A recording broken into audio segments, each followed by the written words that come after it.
Nama aku Chloe Leticia Hanit dari kelas 81 nomor absen 7. Dan pada kesempatan kali ini aku bakal mempresentasikan tentang tulang, sendi, dan otot menggunakan objek wayang kerangka yang sudah aku buat nih.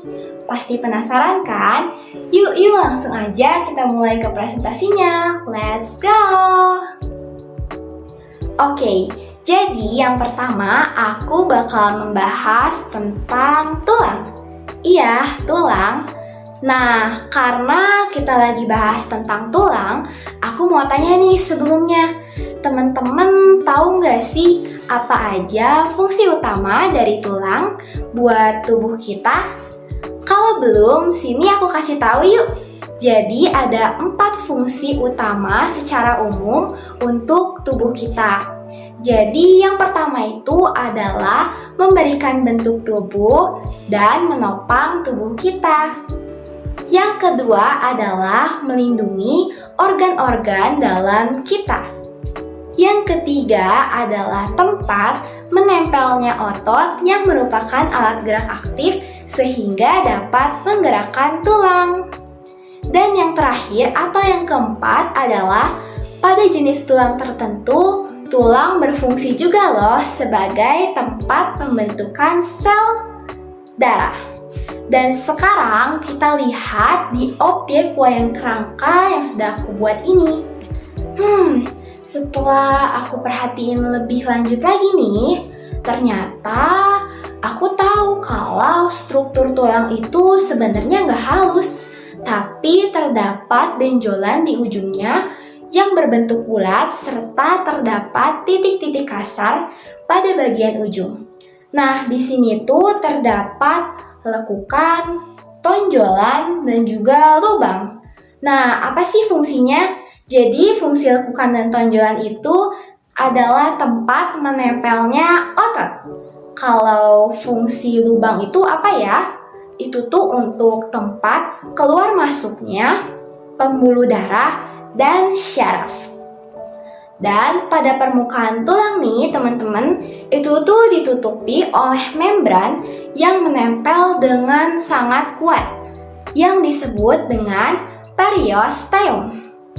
Nah, beberapa contoh tulang di objek wayang ini adalah tulang tengkorak, tulang rusuk, tulang dada, tulang belakang, tulang tangan, dan tulang kaki, juga tulang panggul.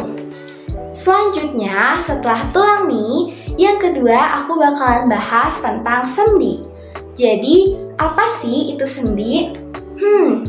Jadi, sendi itu adalah tempat bertemunya tulang-tulang nih teman-teman.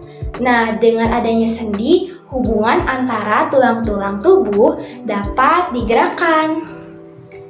Nah, sekarang berdasarkan banyak sedikitnya gerakan, sendi ini tuh dibagi menjadi 3 bagian loh ternyata. Ada apa aja ya? Yang pertama itu adalah sinartrosis, yang tidak dapat bergerak nih. Contohnya itu sendi yang ada pada tulang tengkorak. Terus, yang kedua adalah amfiartrosis. Nah, amfiartrosis ini tuh bisa bergerak, tapi dia bergeraknya itu terbatas. Contohnya itu sendi antar ruas pada tulang belakang ya. Dan yang ketiga adalah diartrosis. Nah, kalau diartrosis ini, dia itu bisa bergerak dengan bebas dan leluasa. Sendi yang dapat digerakkan dengan bebas ini terbagi menjadi 5 lagi loh. Jadi ada sendi peluru, sendi engsel, sendi putar, sendi pelana, dan sendi geser. Selanjutnya, yang terakhir bakalan aku bahas nih adalah otot. Jadi tanpa otot, tulang dan sendi yang terdapat di tubuh kita nih tidak memiliki kekuatan untuk dapat bergerak. Otot adalah penggerak bagian-bagian tubuh sehingga otot tuh disebut alat gerak aktif. Oh, jadi ini ya alasannya kenapa otot itu disebut dengan alat gerak aktif? Aku baru tahu nih. Dan ada Ada juga yang mengatakan sumber bahwa hampir 35-40% massa tubuh adalah jaringan otot. Nah, setiap gerakan pada tubuh kita juga nih, gerakan-gerakan pada tubuh kita dapat terjadi karena adanya otot loh. Dan otot juga adalah jaringan yang dapat berkontraksi menjadi lebih pendek. Nah, dan proses kontraksi ini tuh menyebabkan bagian-bagian tubuh kita ya bergerak. Pada kontraksi itu diperlukan energi. Terdapat dua cara kerja otot loh teman-teman. Yang pertama, otot yang bekerja di bawah kesadaran kita. Dan yang kedua adalah otot yang bekerja di luar dari kesadaran kita. Nah, dan yang terakhir nih, setelah kita tahu dua cara kerja otot, sekarang jenis-jenis otot itu ada apa aja sih? Yang pertama adalah otot lurik, yang kedua adalah otot polos, dan yang ketiga adalah otot jantung. Nah, jadi itu dia nih presentasi dari aku mengenai tulang, sendi, dan otot.